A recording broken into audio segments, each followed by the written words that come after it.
owner of 24.75% general shares and a 1% manager share.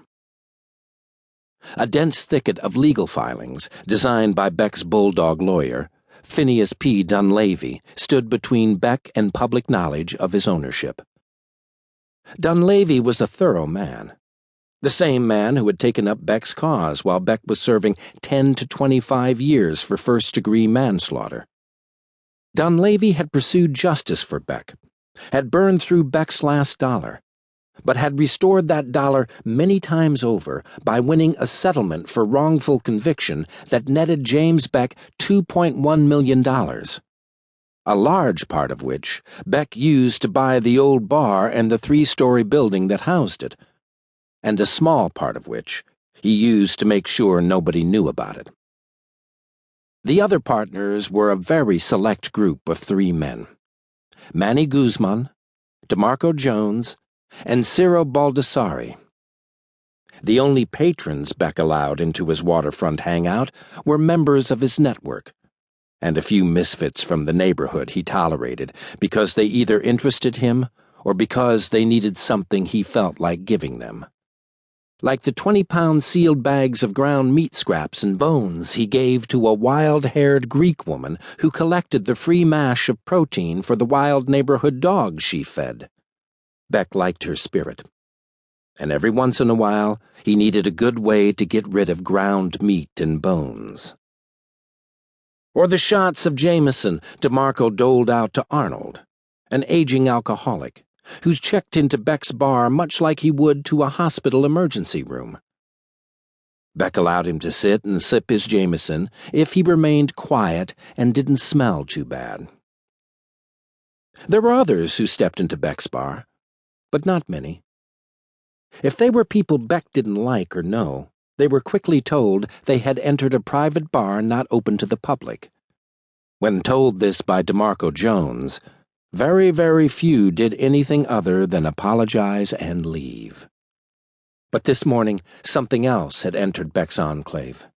Something that had set Manny Guzman on a dangerous path. Emmanuel Manny Guzman kept the old Red Hook place clean to the core. No grime, no stink of beer, barely a hint of dust anywhere. And windows polished to a gleam every other week. Even the glass and frames holding faded photos of ship hands and dock scenes were shined to a gleam. Even the insides of drawers were clean all the way to the back. And everything in working order. The plumbing, the light fixtures, everything. There was no slippage with Manny Guzman. If Manny wanted something done, it was done. Shit, Beck thought.